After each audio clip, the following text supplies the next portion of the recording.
John chapter 5.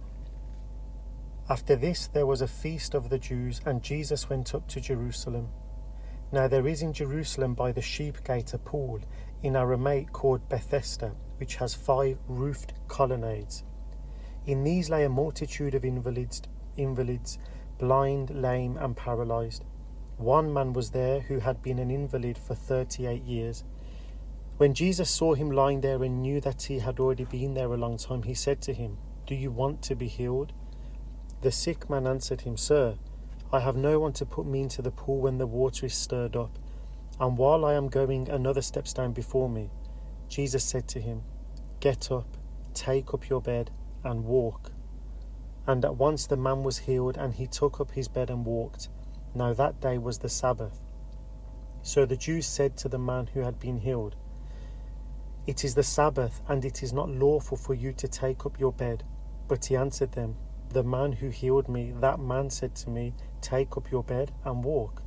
They asked him, "Who is the man who said to you, 'Take up your bed and walk'?" Now the man who had been healed did not know who it was, for Jesus had withdrawn, as there was a crowd in the place. Afterward Jesus found him in the temple and said to him, "See, you are well. Sin no more, that nothing worse may happen to you." The man went away and told the Jews that it was Jesus who had healed him.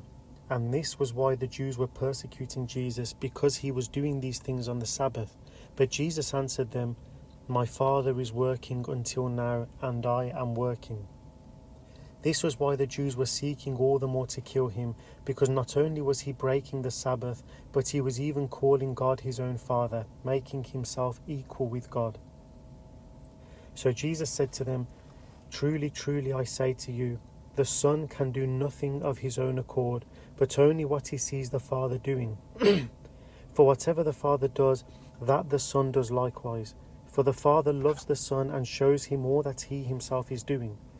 And greater works than these will he show him, so that you may marvel. For as the Father raises the dead and gives them life, so also the Son gives life to whom he will. For the Father judges no one, but has given all judgment to the Son, that all may honour the Son just as they honour the Father. Whoever does not honour the Son does not honour the Father who sent him. Truly, truly, I say to you, whoever hears my word and believes him who sent me has eternal life. He does not come into judgment, but has passed from death to life. Truly, truly, I say to you, an hour is coming and is now here, when the dead will hear the voice of the Son of God, and those who hear will live. For as the Father has life in himself, so he has granted the Son also to have life in himself. And he has given him authority to execute judgment, because he is the Son of Man. Do not marvel at this, for an hour is coming when all who are in the tombs will hear his voice, and come out, those who have done good to the resurrection of life, and those who have done evil to the resurrection of judgment. I can do nothing on my own. As I hear, I judge, and my judgment is just, because I seek not my own will, but the will of him who sent me. If I alone bear witness about myself, my testimony is not true. There is another who bears witness about me, and I know that the testimony that he bears about me is true. You sent to John, and he has borne witness to the truth. Not that the testimony that I receive is from man, but I say these things so that you may be saved.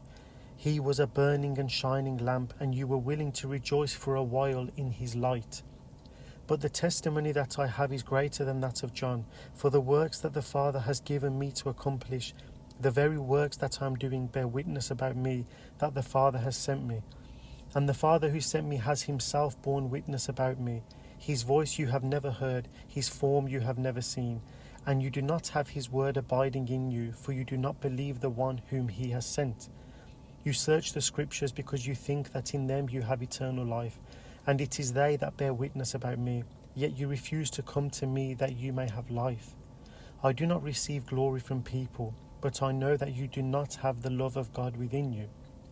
I have come in my Father's name, and you do not receive me. If another comes in his own name, you will receive him. How can you believe when you receive glory from one another, and do not seek the glory that comes from the only God? Do not think that I will accuse you to the Father.